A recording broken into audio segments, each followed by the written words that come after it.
to do anything but lie. And deception means to believe a lie. So if we were to say a person is deceived, that means that they're believing something that's not true, but it has actually become their reality because they believe it. Do you realize that whatever you believe becomes your reality, even if it's not true at all? You can believe that somebody doesn't like you, and you go through all the same torment that you would if somebody really didn't like you, and maybe the person has never had one bad thought about you in their life. Maybe they haven't even thought about you at all. See? Sometimes we think everybody's thinking about us all the time, what we're doing and what we're wearing. You know, a lot of times you're the last thing on their mind. And so let me just pose this to you today for you to take home and think about. How many lies do you believe? I would venture to say that there's not one of us here in this room, myself included, who doesn't still believe something that's not true. Now, will you just kind of tuck that away, take it home with you?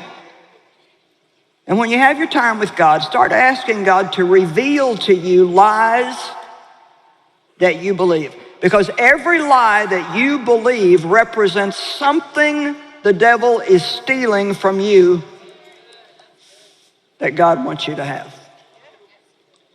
And you know, we all have a little different bent to our ministry, those of us that are called into ministry. And besides seeing people saved and helping hurting people all over the world, I really want to see people, I want Christians to be spiritually mature, not stay babies their whole life. And I really want to see people have what Jesus died for them to have. There's nothing sadder than a Christian with no victory. We need the victory to make other people hungry and thirsty for what we have. And the victory doesn't mean necessarily you have no problems. It's more about, do you let the problem have you? So, we have to know our enemy. 1 Peter 5:8 says, be alert and of sober mind. See, the mind is so important. Think about what you're thinking about. The next time you get depressed, take a moment and think about what you're thinking about.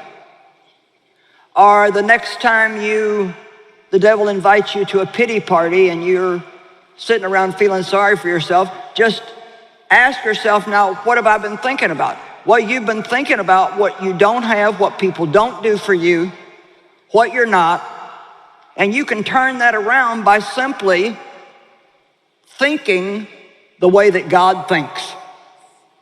And the way he thinks is written in this book. This is your go-to. See?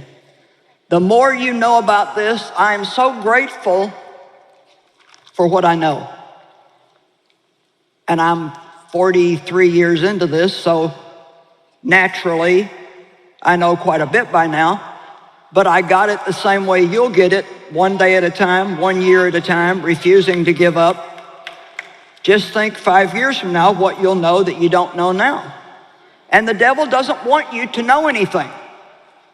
He'll do everything he can to keep you from having any knowledge. Your enemy, the devil, prowls around like a roaring lion looking for someone to devour. Okay, say right now, it's not going to be me. Satan was once a beautiful, magnificent archangel.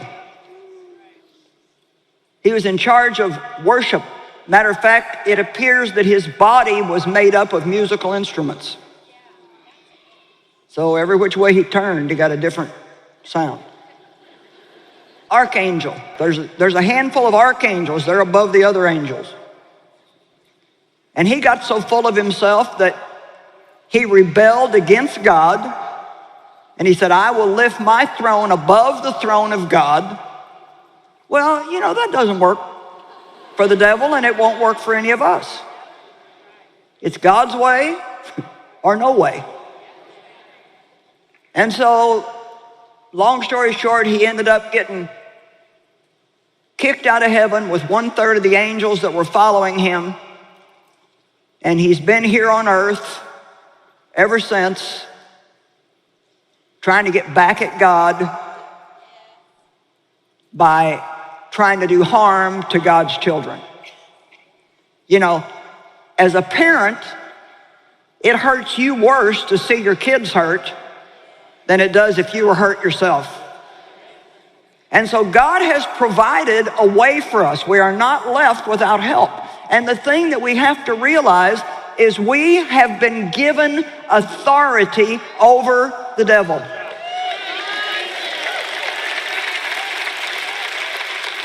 When God created Adam and Eve, he gave them authority and put them in the garden. When they sinned, they gave that authority back to the devil. He said to Jesus, when Jesus was being tempted out in the wilderness, those 40 days and 40 nights, he said, these are mine and I'll give them to whomever I desire.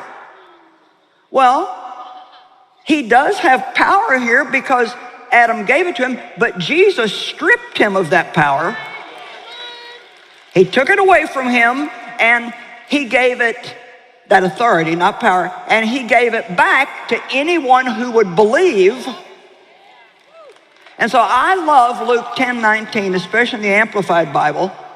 It says, behold, which means look and see, I have given you power and authority over all the power the enemy possesses.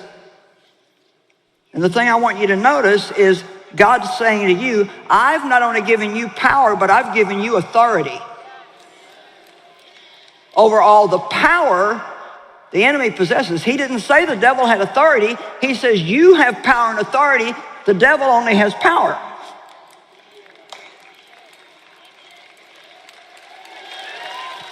When you have authority, it's a wonderful thing, but it does you no good if you don't use it, if you don't exercise it. And I think too many people are just sitting around just letting the devil just beat them up and frustrate them and aggravate them and steal from them and torment them, and they don't even try to fight back. You can't win the war if you don't go to the battle. And fighting the devil is not like,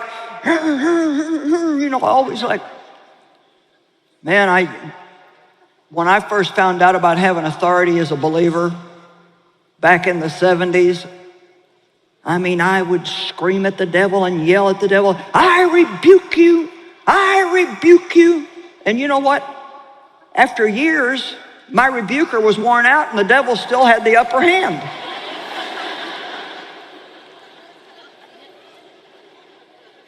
You know what it really means to resist the devil and he will flee? This is what I believe. I think it means when you have a problem, resisting the devil does not mean to resist the problem. It means to resist acting like the devil while you got the problem.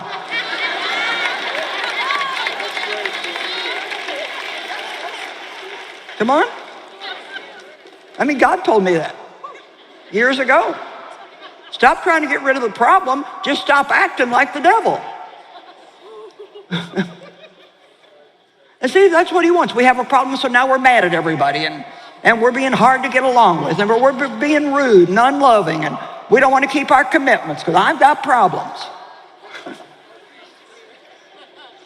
The thing to do when the devil's coming after you is do more right than you've ever done before in your whole life. Come on, this is a super big secret that Christians just don't get. Romans 12:21 solves the whole thing. You overcome evil with good.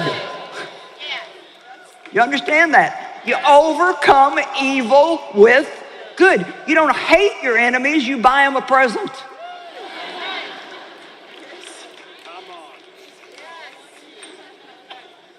Do you get that?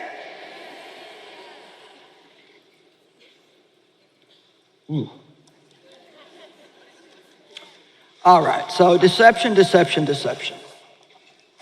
One of the things the devil does, he tells you lies about God all the time. He tries to make people doubt the existence of God, tries to convince people that if there were a God, then all these bad things wouldn't be happening in the world.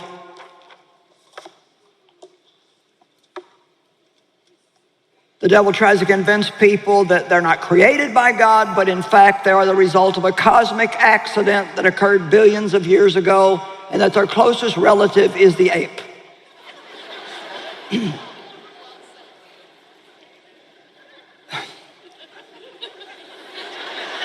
Well, it's no wonderful people in the world are discouraged.